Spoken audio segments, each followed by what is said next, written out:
Bonsoir à tous, bienvenue dans Broadcast Time, le rendez-vous des nouveaux médias, du broadcast, de l'audio, de la vidéo, bref, tout ce qui s'entend, tout ce qui se voit, tout ce qu'on peut filmer, monter, et diffuser, et démonter, et encoder, et bref, j'en passe et des meilleurs. Vous êtes dans les métiers de l'image et du son, cette émission, elle est faite pour vous. Fabrice, je suis très heureux de te retrouver. Fabrice Arad. Salut Benjamin, bonsoir à tous. Voilà, Fabrice, consultant, expert. Ouais, dans le café, le ménage, tout, c'est tout faire. Tout faire. J'ai fait le stagiaire idéal. Ça, c'est vrai. Un peu cher peut-être, mais idéal. Ah c'est toujours pareil, hein. Faut savoir ce qu'on veut, monsieur. Bon, on se retrouve comme toutes les semaines, première diffusion le mercredi à 20h. On va peut-être tout de suite, Fabrice, dire bonjour à notre invité du jour. Oui, Éric Villemenot. Vous ne connaissez pas forcément, mais vous allez peut-être commencer à trouver ce qu'il a créé. Parce qu'il a fait un petit objet qui... je ne vais pas dire qu'il remplace des gens, mais qui permet, quand on ne peut pas avoir les gens derrière une caméra, de les remplacer. Bon, tu le dis bien, mais peut-être qu'il le dit encore mieux que toi. Ah, mais forcément qu'il le dit mieux que moi. Bonsoir Eric. Bonsoir. Bonsoir Eric, soyez le bienvenu dans Broadcast Time. Alors, votre boîte s'appelle Move & See. Les Américains disent plutôt Move & See, j'imagine, non ? Move & See, bouge et voit, oui, parce qu'on est dans le domaine de la vidéo pour filmer des choses qui bougent. Alors, soyez un peu plus précis, puis on va entrer dans le détail avec vous, j'imagine, tout à l'heure. Pour être plus précis, la vidéo connaît un essor terrible depuis une vingtaine d'années. La baisse des prix des caméras numériques d'un facteur 10 en 10 ans, l'arrivée de YouTube en 2007, ça fait même pas 10 ans, il y a encore plein de choses qui se développent. Et il y avait un frein pour beaucoup d'activités, c'est qu'il faut un caméraman derrière la caméra et on ne l'a pas toujours. Alors j'ai inventé ce robot il y a 5 ans et on porte une montre. Et le robot s'oriente vers nous. Là, il est derrière moi. Il suit la montre en temps réel. Et je peux déclencher l'enregistrement depuis la montre ou l'arrêter. Et tout ça dans un rayon de 100 mètres. Bon, on va en reparler tout à l'heure, enfin, dans pas très longtemps, avec vous, Eric, puisque traditionnellement, dans Broadcast Time, on commence par les news. Alors, c'est un peu le même constat que la semaine dernière, Fabrice. Il n'y en a pas beaucoup. C'est calme, c'est quand même très calme, comme on dit dans Le Père Noël est une ordure. Oui, alors il y a des salons qui arrivent. On a le NAB, bien sûr, on va en parler. On a le ProLight & Sound qui est à Francfort, qui arrive le 6 avril. C'est des salons intermédiaires. Ouais. Et forcément, là, on est dans le creux de la vague. On a déjà parlé de la vague la semaine dernière. On en reparle cette semaine. Donc, du coup, on va forcément parler de ce qui nous touche aujourd'hui. On arrive à des dates... la TNT évolue.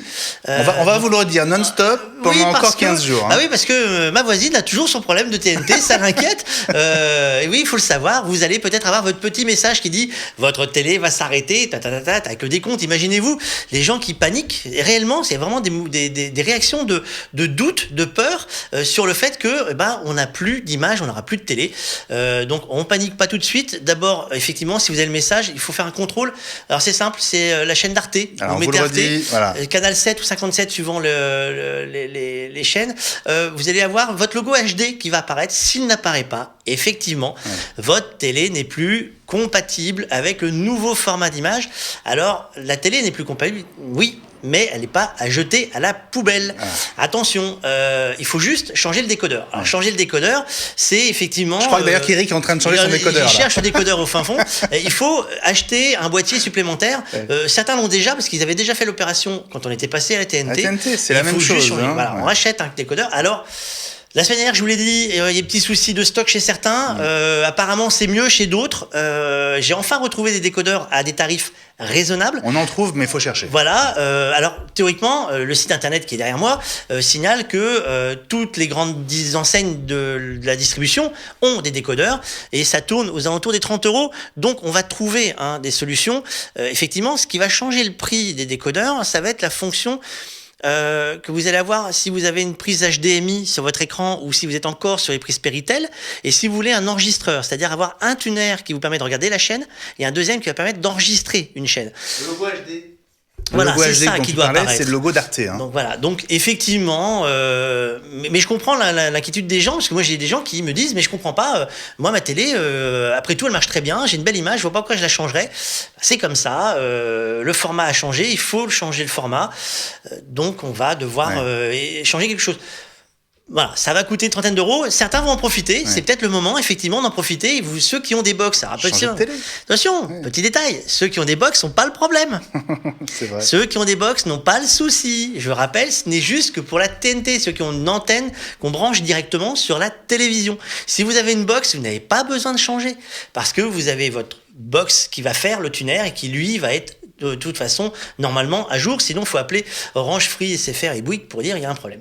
Donc voilà. Et effectivement, il faut prendre un peu de temps. N'hésitez pas, je le redis, il faut se faire aider par son voisin, sa famille et autres. Il n'y a pas de honte à dire, je comprends pas ma télé, elle dit un message bizarre. Voilà. Et puis c'est peut-être l'occasion, si vraiment vous ne...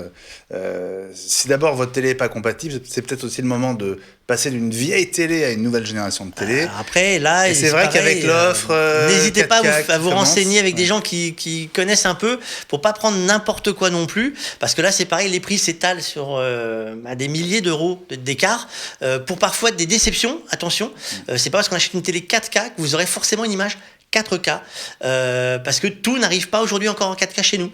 Donc attention, mauvaise surprise. Et si vous lisez une VHS sur un écran 4K, forcément, ça ne peut pas faire de miracle. Quand vous faites le test, d'ailleurs, sur le site, donc recevoir la TNT.fr, au bout du compte, il faut que vous arriviez à ce message, vous êtes prêts. Dans ce cas-là, le 5 avril, vous n'aurez pas de mauvaise surprise. Autre sujet dans l'air du temps, sujet d'actualité, c'est ce salon qui approche. Oui, faut faire les valises. On est à moins d'un mois maintenant du NAB. Le NAB, c'est le grand salon de Las Vegas. Incontournable. Alors qu'il y a une particularité par rapport à l'IBC d'Amsterdam. À l'IBC, on voit des produits qui sortent.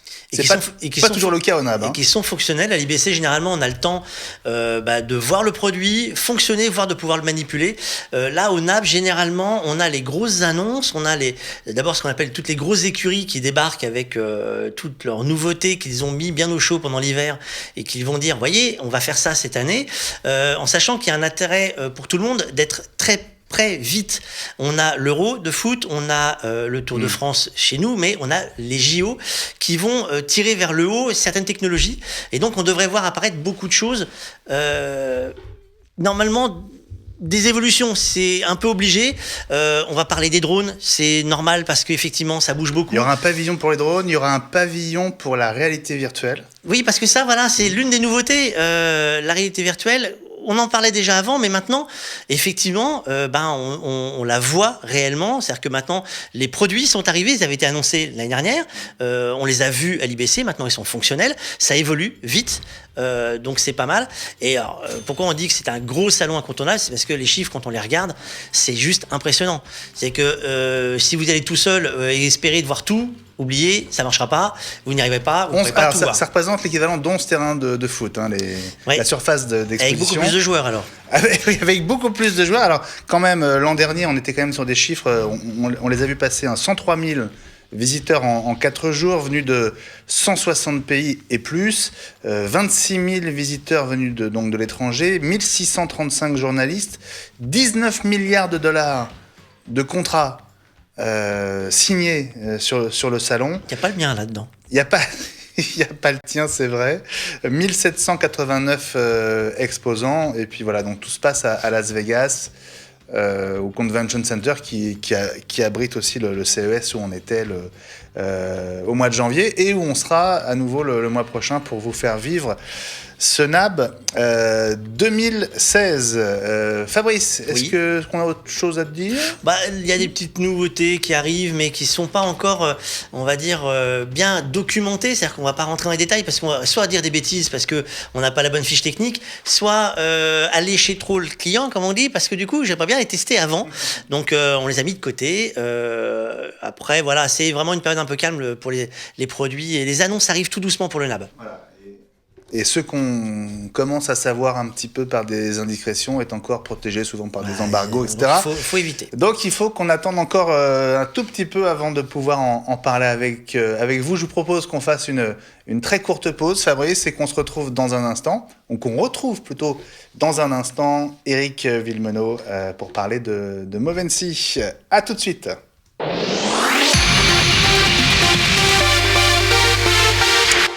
Alors, on évoquait le CES à l'instant, Fabrice. Il faut savoir que pour Movency, le CES a été stratégiquement important, n'est-ce pas, Eric ?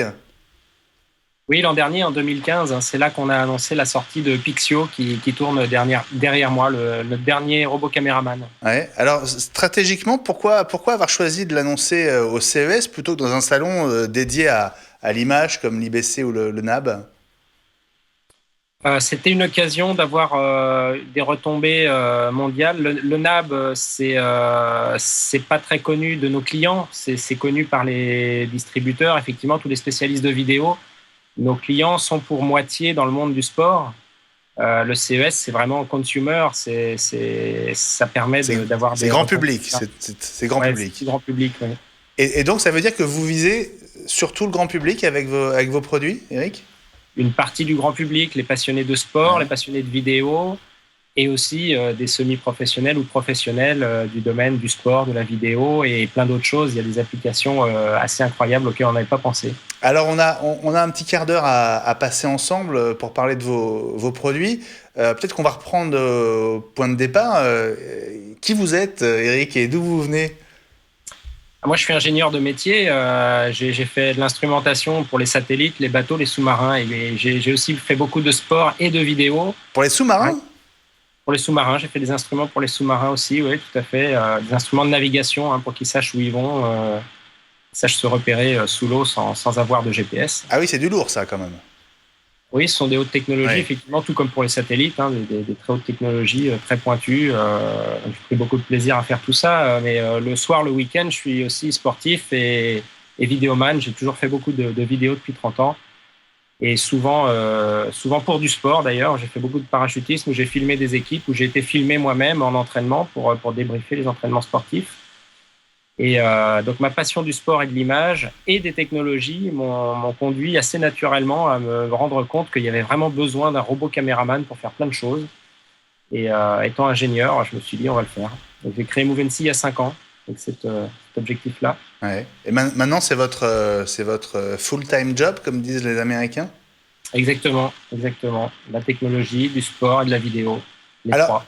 Alors Movency, si j'ai bien compris, Fabrice, ça mélange plusieurs technologies, parce qu'il y a la partie vidéo, mais il y a aussi la partie presque la plus étonnante, c'est tout le tracking, quoi, finalement. Alors, en fait, c'est pareil. Là, on a un capteur. On va pas rentrer dans les détails, mais je vais m'équiper d'un bracelet qui va donner une information au moteur qui est sous la caméra, qui va permettre à la caméra de modifier son positionnement. C'est-à-dire qu'en fait, elle va réagir en fonction du placement du bracelet pour tourner.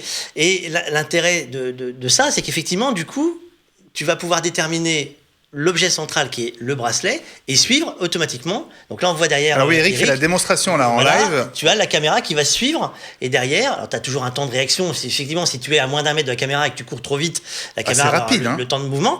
Mais ta caméra va pouvoir te suivre et suivant la largeur de champ que tu vas donner à ton image de caméra, tu vas avoir un mouvement très fluide et ce qui fait que tu vas avoir l'impression que c'est un cadreur derrière et qui va suivre et du coup, quasiment mieux qu'un 4 heures qui pourrait avoir une saccade, parce que là, du coup, c'est réellement le sujet qui est filmé qui va bouger. Alors, il y a plusieurs points déjà là qui éveillent ma curiosité. Le premier point, effectivement, c'est le suivi. C'est quoi ? C'est du GPS, Eric ? Non, là, pour Pixio, c'est pas du GPS, justement, pour que ça puisse fonctionner aussi dans un bâtiment. Et là, je suis dans un bâtiment. Je ne reçois pas le GPS ou très, très mal. Mais pour que ça puisse fonctionner dans un bâtiment, ça n'utilise pas le GPS.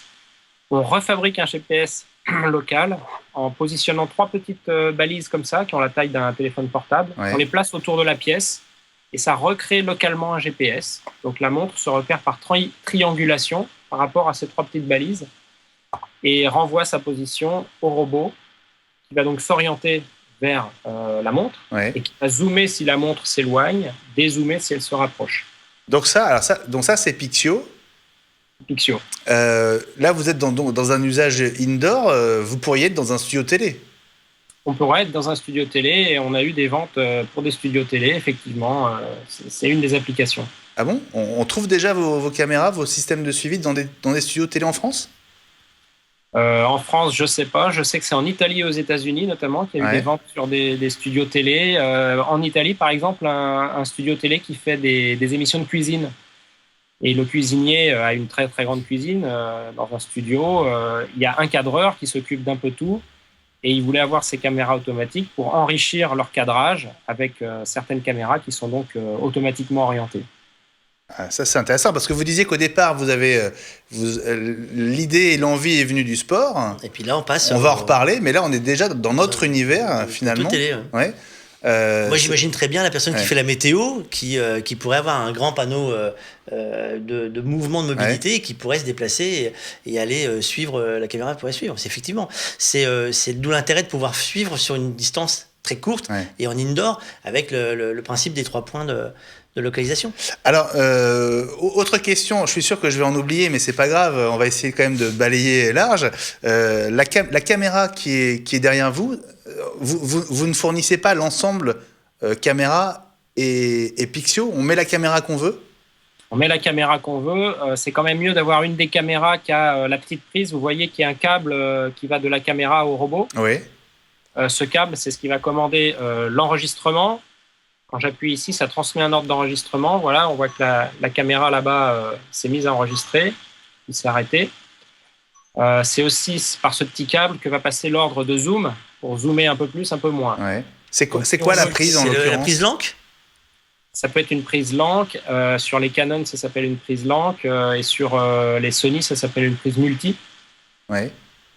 Et c'est essentiellement Canon et Sony qui font ça. Mais si on va dans le haut de gamme, pour les chaînes de télévision, par exemple, dans le haut de gamme, elles ont toutes des prises. Bien sûr. Elles sont souvent Lank. Donc là, vous avez un petit caméscope qu'on trouve à la Fnac, concrètement. Exactement. Mais on pourrait mettre une caméra pro par-dessus ? On peut mettre une caméra pro. Ouais. Là, c'est Pixio, on l'a conçu quand même grand public, donc c'est 2,5 kg maximum pour le poids de la caméra. D'accord. Donc le public et l'usage de Pixio, pour vous, c'est quoi principalement ? C'est de l'indoor ou ?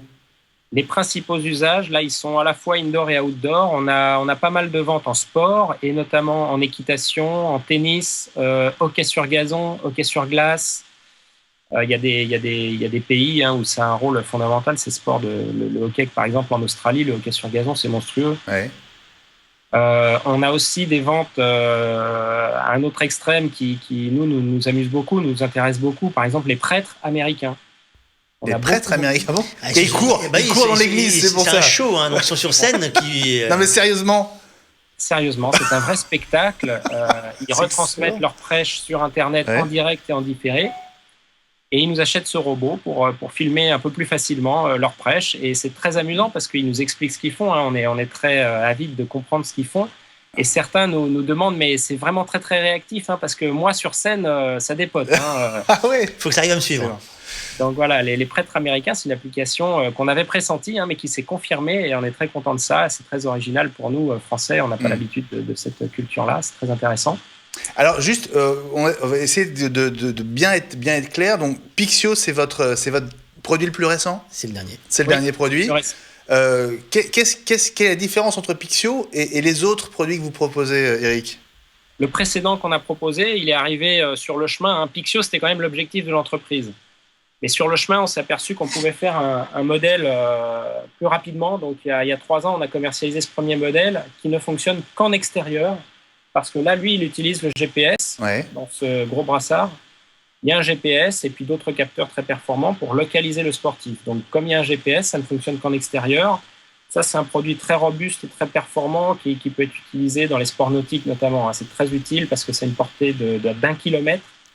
Donc, avec ça, on peut filmer des surfeurs, kitesurfers, du windsurf, des sports nautiques où ça va assez loin, où il faut quelque chose de bien robuste, bien étanche. Donc ça, c'est les principales applications de ce premier produit. Vous savez quoi, Eric, on va regarder la vidéo justement de ce produit. Vous pouvez peut-être nous la commenter en même temps. oui, voilà quelques-unes des applications de ces premiers produits, de cette première version qui fonctionne en dehors.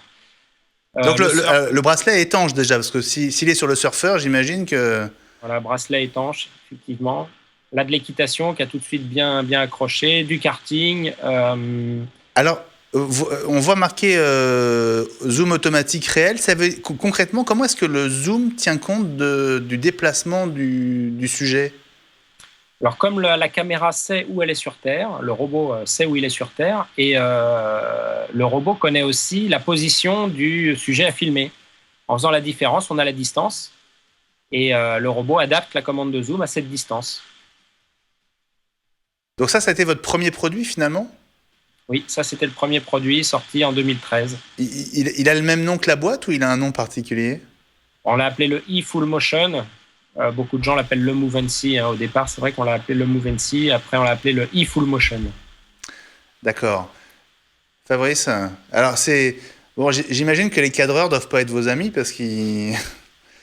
Ça leur enlève un petit peu de travail, pardon, mais... Non, au contraire, c'est vu comme un outil qui va développer la vidéo.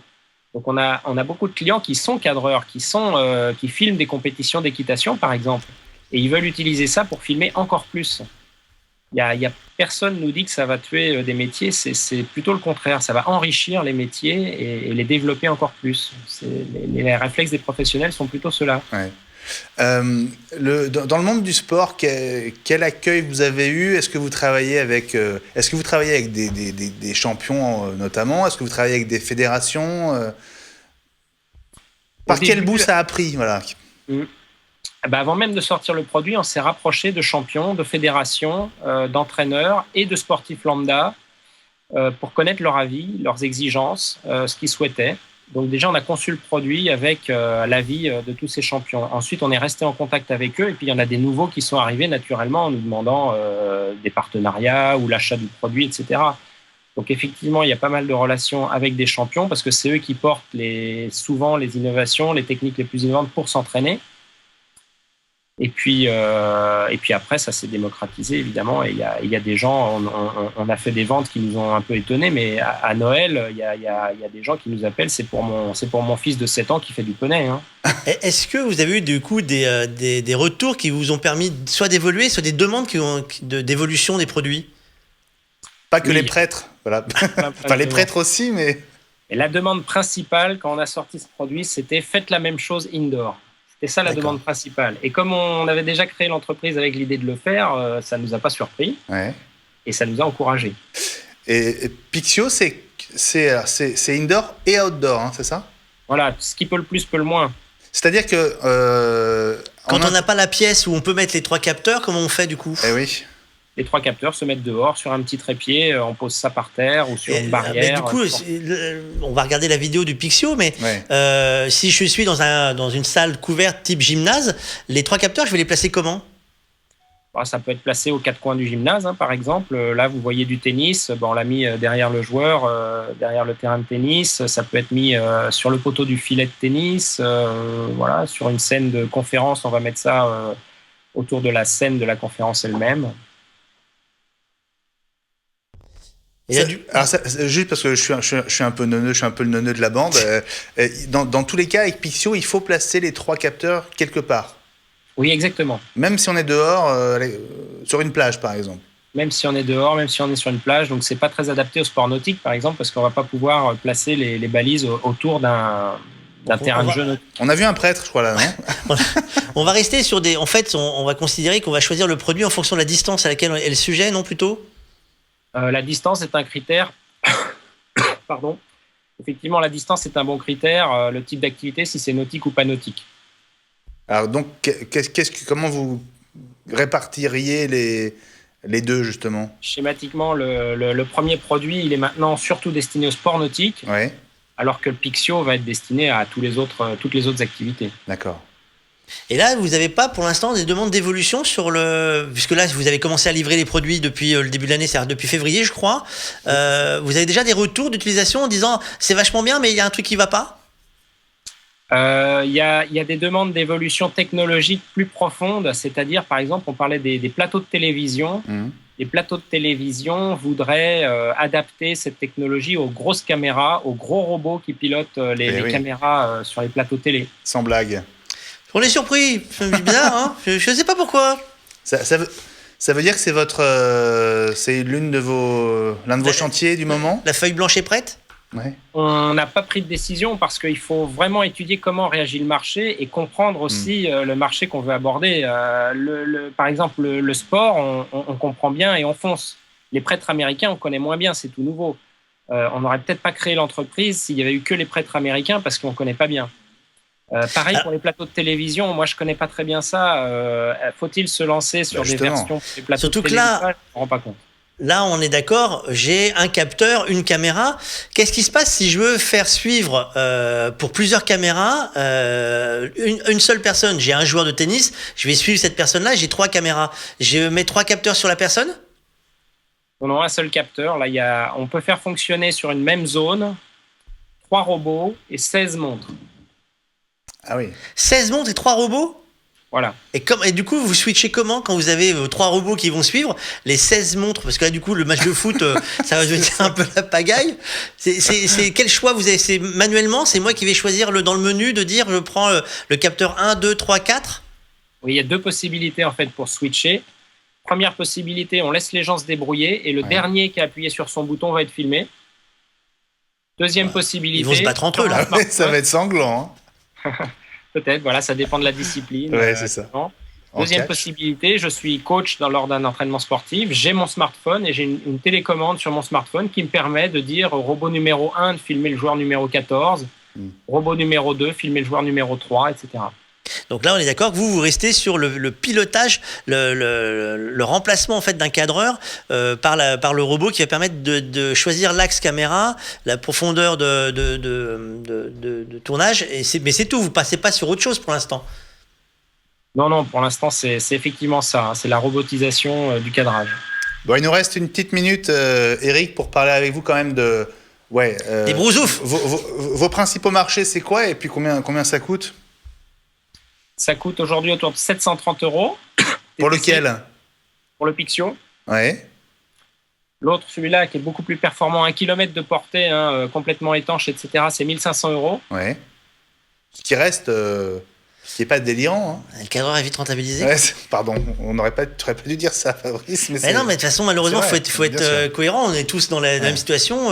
Moi, je sais que les ingé-sons ont été beaucoup remplacés par les systèmes d'automation de mixage. Les cadreurs, on sait très bien aujourd'hui qu'une équipe de tournage n'a pas besoin d'avoir tout le monde pour faire du tournage. Donc, il faut être lucide. Si ces produits-là existent déjà, sont utilisés, faut être sûr. Et si déjà des plateaux télé ont déjà mis le doigt dedans, on sait qu'à un moment ou à un autre, ils vont faire l'équation rapide. Est-ce que l'investissement est rentable? Il va l'être de toute façon pour amener quelque chose de différent. On sait très bien qu'il y a des sliders dans les plateaux télé pour donner juste un petit mouvement de caméra qui donne l'impression d'avoir quelqu'un derrière. Et ben, ça sera pareil. Est-ce que ça va être une tendance? Peut-être. Est-ce qu'on remplacera tout le temps les gens derrière? Je suis pas sûr, parce que l'automatisme, on est plusieurs à le tester régulièrement. Ça amène quand même plus de contraintes et parfois des désagréments qu'autre chose. Donc voilà, mais ça reste dans un prix qui est alléchant, comme on dit. Ouais, alléchant. Merci beaucoup, Eric, d'avoir été notre invité. Merci à vous. Le prochain produit, il n'y a pas de date, donc là, pour l'instant. Il n'y a pas de date pour les prochains produits. Bon, vous nous tenez au courant? Avec plaisir. Est-ce que vous partez au NAB, du coup? Non, j'aurais bien aimé. Là, ça serait vraiment approprié, mais on n'a pas le temps là avec l'industrialisation et la montée en puissance de la production. Il y a d'autres chantiers. Bon, bah alors, bon courage. Bon courage et peut-être à bientôt, plutôt au CES, alors, parce qu'apparemment, c'est quand même le salon qui vous correspond le plus. Merci beaucoup, Eric. Oui, merci. Merci beaucoup, Fabrice. Merci à toi et à la semaine prochaine, alors. Et on se retrouve effectivement mercredi prochain, 20h, 20h30, pour la première diffusion de Broadcast Time sur Watch TV. Très bonne soirée, très bonne journée sur Watch, où les programmes continuent. Salut à tous.